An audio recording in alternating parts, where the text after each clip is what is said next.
आज रांची के बरियातू में आदिवासी मूलवासियों के विभिन्न संगठनों की बैठक आहूत की गई। इस बैठक में जमीन लूट, स्थानीय नीति, भाषा, संस्कृति आदि विषयों पर विचार विमर्श किया गया और आगे की रणनीति भी तय की गई। सुनिए बैठक में लिया गया फैसला। पहले तो हम कहेंगे, मैं अभी बोल रहे थे, नेहरू जी का जिक्र कर रहे थे।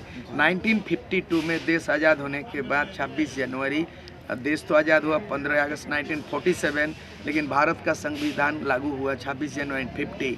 पहला चुनाव जब हुआ तो देश के पहला प्रधानमंत्री जो है वो पंडित जवाहरलाल नेहरू बने और बिहार के ही राष्ट्रपति जो है ना डॉक्टर राजेंद्र प्रसाद बने। तो उस समय विधि विधान सब जगह लागू हुआ। तो पंडित जवाहरलाल नेहरू जब भारत का संविधान बना, उसके बावजूद भी आदिवासियों को आरक्षण की व्यवस्था हुई, भाषा का सबका चीज़ हुआ। उन्होंने पंचशील बनाया था। तो हमको याद है कि पंचशील में 5 सूत्र प्रोग्राम था। जैसे 20 सूत्री कार्यक्रम कांग्रेस का हुआ करता है, तो 5 सूत्री को ही पंचशील बोला गया। और आज मैं पंचशील आपको डिक्लेयर करना चाहता हूँ। आज जो लड़ाई फिर तूल पकड़ रहा है, पंचशील तैयार हो गया है। एक हो गया भाषा, दूसरा हो गया पैसा, एक हो गया भाषा, दूसरा हो गया पैसा, फिर नियोजन नीति, उसके बाद झारखंड आंदोलनकारी, है ना, और उसके बाद उस तरह का जो है ना ये डोमिसाइल नीति, स्थानीय नीति। तो पंचशील आज भी बन गया है। 5 सूत्री मांगों को लेके हम लोग जोड़ दिया है। हालांकि कोयलांचल में जो भाषा को लेके भोजपुरी, मगही, अंगिका, ये जो हेमंत सोरेन ने इसको पारित कर दिया, कानून बन दिया कि वहाँ के 2 जिलों में उस भाषा के आधार पर नियोजन लिया जाएगा, उस जिला में नियुक्ति होगी, रोजगार मिलेगा भाषा के आधार पर। तो वहाँ के नौजवान ने महसूस किया कि भाई यहाँ तो हम कोठा बोलते हैं, यहाँ तो हम कुड़माली बोलते हैं, यहाँ तो और भी मुंडा, इस तरह का 5 जनजाति भाषा है। 5 जनजाति में आपका संथाली, मुंडारी, कुड़ुक, उसके बाद हो है और आपका ये खड़िया भाषा है। तो उसके बाद 4 जो है क्षेत्रीय भाषा, यहाँ पे नागपुरी है, कोठा है, कुड़माली है और पंचपरगनी है। तो 9 भाषा में जो पढ़ाई होती है रांची विश्वविद्यालय के अंतर्गत, रांची कॉलेज के अंतर्गत एक विभाग है, मोरो अवस्था में है। रामदयाल मुंडा अध्यक्ष हुआ करते थे, बाद में बीपी केसरी, एक ही संरक्षण पोस्ट है। इन 22 वर्षों में सरकार बदल गई, 11 बार सरकार बदली झारखंड में, यानी 11 वर्षों में 11 बार सरकार बनी, फिर भी झारखंड का तस्वीर नहीं बदला और 3 करोड़ झारखंडियों का तकदीर नहीं बदला। अभी जो ज्वार पैदा हुआ है, अभी जो आग जली है, धधक रहा है, ये स्वाभाविक है। क्योंकि अलग राज्य का मतलब जिला का विभाजन, प्रखंड का विभाजन नहीं है। ये बिहार से अलग हो गया और हूबहू वहाँ का नीति। बिहार में हिंदी आज लागू है। जो भोजपुरी के लोग बोला विभाजन कर रहा, विरोध कर रहा है। पहले जो है ना झारखंड में, बिहार के जो बिहारी है, उनकी पहचान बिहारी है, उनकी मातृभाषा भोजपुरी है, मगही है, हैं, तो उनको पहले वहाँ लागू करने के लिए आंदोलन कर। आज भी तो वहाँ उनको संविधान के 8वें सूची में भोजपुरी नहीं है, वहाँ कोई स्कूल कॉलेज में लागू नहीं है, क्षेत्रीय भाषा में भी मान्यता नहीं है। नीतीश कुमार से उन लोग मांग करें और वहाँ जब लागू होता है तब हम लोग बोलेंगे कि ठीक है भाई, चलो हमारे भाई दादा है, बिहार से अलग हुआ, देखा जाएगा। लेकिन पहला तो बिरसा मुंडा का आदर्श मान के उसका जन्मदिन पे अलग राज्य का गठन हुआ। मुंडा भाषा कहाँ, कौन स्कूल कॉलेज में है? उल्लंघन किया था, CN टेक बना, कहाँ CN टेक का लागू? सब जगह तो उल्लंघन हो रहा, CN टेक उल्लंघन के। मामला ये है कि यहाँ राजपाट चलाने के लिए शुरू में नींव होना चाहिए था, फाउंडेशन होना चाहिए था भाषा। क्योंकि भाषा के आधार पर बंगाल बना 1905 में, भाषा के आधार पर 1912 में आपका बिहार बना, भाषा के आधार पर 1936 में आपका उड़ीसा बना, भाषा के आधार में 1956 में तमिलनाडु, आंध्र प्रदेश बना, भाषा के आधार पर गुजरात, महाराष्ट्र बना, और भाषा के आधार पर 66 में पंजाब से हरियाणा अलग हुआ, और भाषा के आधार पर एक असम को 7 टुकड़ा। तो पूरे देश में 29 राज्य बन गया। झारखंड ऐसा अतिक्रमण करने का जगह मिल गया, जमीन छेको, यहीं अतिक्रमण करो और यहाँ के लोगों को शोषण करो। इसीलिए ये कोई भेदभाव का लड़ाई नहीं है, ये संविधान के तहत है। यहाँ का झारखंडी भाषा में KG to PG पढ़ाई हो, यहाँ का सरकारी कामकाज चले, शिक्षा का माध्यम मातृभाषा में हो, और यहाँ अंतिम खतियान जो 32 बोला जाता है उसी के आधार पर स्थानीय नीति बने। सुप्रीम कोर्ट ने जजमेंट दिया, फैसला किया 2002 में कि कोई भी भारतीय नागरिक किसी भी एक राज्य का मूल निवासी हो सकता है। यहाँ भी वहाँ भी 2-3 जगह नहीं होगा। वैसे ही चुनाव आयोग का नियम है, किसी भी मतदाताओं को एक ही बूथ में उसका नाम होना चाहिए। 2 जगह में वोटर लिस्ट में नाम नहीं है। आधार कार्ड एक जगह से बनेगा और एक ही नंबर से आधार कार्ड। ये नियम का उल्लंघन झारखंड में ही हो। आधार कार्ड भी कोई बना दे रहा है तो, और जाति प्रमाण पत्र भी बिना खुतियान का बना रहे। इसीलिए जायज मांग है और ये मांग दूर तलब जाएगा। और 25 फरवरी विधानसभा सत्र, बजट सत्र शुरू हो रहा है। 25 मार्च तक इन 1 महीना के अंतराल में अगर हेमंत सोरेन नीतिगत फैसला नहीं करते हैं तो उसके बाद आर पार की लड़ाई आग तो लगी हुई है। तब सीधी सीधी बोलेंगे कि झारखंड मुक्ति मोर्चा चुप्पी तोड़ो और विधायक और हेमंत सोरेन कुर्सी छोड़ो। यही चलेगा और एक सूत्री मांग होगा और आर पार का लड़ाई हम लोग छेड़ दिया है। और हम लोग आज भी ये किया, हमको लगता है छेड़ दिया है का याद आ गया है।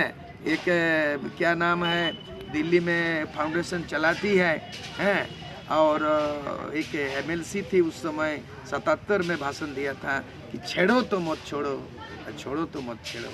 इसीलिए उलगुलन छेड़ दिया है, अब छोड़ेंगे नहीं। देखिए, भाषा आंदोलन एक बहुत बड़ा मुद्दा है। हमारे झारखंड का बना हुआ 21 साल बीत गया, 22 साल चलने जा रहा है। आप सब पढ़े लिखे हैं और काफ़ी चीज़ों को आप लोग जानते हैं। कोई भी स्टेट राज अलग हो जाता है तो उसका हर चीज़ का अधिकार स्वयं हो जाता है। हम लोग बहुत जगह राज्य में गए हैं, उड़ीसा हो, बंगाल हो, छत्तीसगढ़ हो, गुजरात हो, सभी जगह हम लोग गए हैं, देखे हैं। कोई भी पोस्टर बैनर हिंदी इंग्लिश बहुत कम मिलता है देखने के लिए, अधिकतर अपना राजभाषा लिखा रहता है। आज हमारा राज का अलग हुआ 22 साल हो गया। यहाँ के लोगों का सपना था बिहार से राज, बड़ी मुश्किल से हमारे पूर्वजों ने कितने कुर्बानी, कितने बलिदानी दी। अथाह प्रयास के बाद ये राज अलग मिला। अलग मिलने के बाद यहाँ का आप जैसे नौजवान पढ़े लिखे लोगों को सबका मन में एक उमंग जगा कि यहाँ हमको रोज़गार मिलेगा, अपना अधिकार मिलेगा। और तरह तरह के यहाँ के लोग सपना देखे। लेकिन पिछले जितने भी सरकारें बने सभी आदिवासी मुख्यमंत्री रहे, लेकिन किसी को अपना राज्य के बारे में जरा से भी उन लोग को किसी प्रकार का सोच नहीं हुआ। पिछले सरकार थे रघुवर दास बीजेपी के सरकार, वो झारखंड के लोगों को हाथी उड़ा के दिखा दिया। और आज जेएमएम का जो आंदोलनकारी का बेटा है हेमंत सोरेन, उस सरकार का हम लोगों ने CNT SPD का विरोध किए हैं, स्थानीय नीति के विरोध किए, बहुत जगह लड़ाई लड़े, जिसके कारण हम लोग मन में ठान लिए थे यहाँ का जनता पूरा झारखंड राज्य की ये बीजेपी को सरकार को किसी तरह से हटाए। ये दिक्कू का शासन में हम लोग नहीं रहेंगे। रघुवर दास जो कि बाहरी है, छत्तीसगढ़ का है, तो हम लोग बाहरी को दिक्कू बोलते हैं। दिक्कू के शासन में नहीं रहने देंगे, ये सरकार को लगा है। लेकिन वो सरकार हाथी उड़ा के दिखा दिया, ये सरकार तो हम लोग को भस्से उड़ा दे रहा है। तो यहाँ का जनता सभी मूलवासी आदिवासी काफ़ी उग्र है और ये उग्र आप लोगों को आने वाला दिनों में देखने के लिए मिलेगा। ये जोरदार आंदोलन होगा। अभी हम लोग को कार्यक्रम का समय निर्धारित तय हो रहा है। हम लोग तुरंत यहाँ 1932 का खतियान लागू करें। स्थानीय नीति, नियोजन नीति, जिस मंच में वो सरकार यहाँ के लोगों को आश्वासन दे करके सत्ता गद्दी को हासिल किया, मिला उसको तुरंत पालन करें। ये धरातल पर दिखने को तो कुछ नहीं। हमारे लोग देहात में बोलते हैं कि एक आंधा पड़की होता, आँख सिया हुआ, जो पिंजरा में बंद रहता है, उसका मालिक जैसे बुलवाता है वैसे करता है। इसी प्रकार के हम लोग को ये हेमंत सरकार को लग रहा है ये भी आंधा पड़की बन गया है। मैं कहना चाहता हूं आपके चैनल के माध्यम से सरकार को आगाह करना चाहता हूं, भाषा तो एक बहाना है। आगे अभी देखते जाइए 1932 का खतियान लाना है। झारखंड के यही जन जन का नारा है, 1932 का खतियान हमारा है, यही झारखंड की पहचान है। मैं कहना चाहता हूं सरकार से कि आप चेत जाइए, सचेत हो जाइए और झारखंड को जलने से बचा लीजिए। मैं माननीय मुख्यमंत्री साहब से अपील करना चाहता हूं कि आप जो धनबाद और बोकारो में भाषा को लेकर जो वहाँ पे जबरन अतिक्रमणी भाषा को थोपने का काम कर रहे हैं, जो हम लोग कतई बर्दाश्त नहीं करेंगे। हम रहते छोटा नागपुर में, लेकिन हम तो पहला झारखंडी हैं, रांची में रहते हैं, राजधानी में रहते हैं, लेकिन धनबाद और बोकारो वाले वो कुरमाली भाषा बोलते हैं। वो मेरे भाई है, वो दूसरे कोई और नहीं है, झारखंड के पुत्र है, झारखंड के माटी का बेटा है वो लोग। मैं कहना चाहता हूँ कि भाषा, आप भाषा को छोड़ दीजिए ना। आप जब सरकार में आए तो 1932 का खतियान लागू कीजिएगा, नियोजन नीति में सुधार कीजिएगा, तो झारखंड के जितने भी पढ़े लिखे बेरोजगार भटक रहे हैं उन लोगों को नौकरी तो मिलेगी। आज झारखंड अलग हो गया है, यहाँ जितने भी पद खाली है वह सब खाली है, जितने भी पद है सब खाली है। आखिर क्यों? आप जब सरकार में आए थे वोट मांग मांग के कहते थे कि हमको वोट दो, झारखंड सरकार बनाओ, जेएमएम की सरकार बनाओ, सरकारी से लेके गैर संस्था तक सभी में झारखंडी युवाओं को नौकरी देंगे, 75% नौकरी देंगे। कहाँ गया आपका वादे? मैं कहना चाहता हूँ आपसे, मुझे कोई व्यक्तिगत लड़ाई नहीं है, विचारधारा की लड़ाई है, नीति और नियम की लड़ाई है। मैं आपसे मांग करता हूँ, मैं अपने झारखंड हित के लिए कि आप जो वादा किए थे उसको जितना जल्द पूरा कीजिए, अन्यथा आप सत्ता से इतने दूर चले जाइएगा कि शायद आपको आने में बहुत संघर्ष करना पड़ेगा, फिर भी आप सत्ता में नहीं आ पाइएगा। सरकार तो आप ही की है, फिर आप लोगों को क्यों ये दिन देखना पड़ रहा है? आप लोगों की बात नहीं समझ आ रही। यही तो बहुत बड़ा विडंबना है कि हमारी सरकार हम लोग नहीं बनाए, दलित आदिवासी मूलवासी यहाँ के झारखंडी लोगों को एक बहुत बड़ा उम्मीद था कि जेएमएम एक संघर्षशील पार्टी है, जेएमएम एक आंदोलनकारी पार्टी है, जेएमएम का झारखंड हित का एजेंडा है। हम लोगों के साथ में 3.25 करोड़ जनता के साथ में धोखा हुआ है। हम लोग का वोट जो देने का, जो भी दिए हम वोट, वो हमको लगता है कि हमने सही वोट नहीं दिया। यदि आप हमारे मांग को पूरा नहीं करेंगे तो आने वाला दिन में झारखंड जल उठेगा और इसका श्रेय आपके माथे पे जाएगा और कलंकित सीएम के रूप में आप जाने जाएंगे।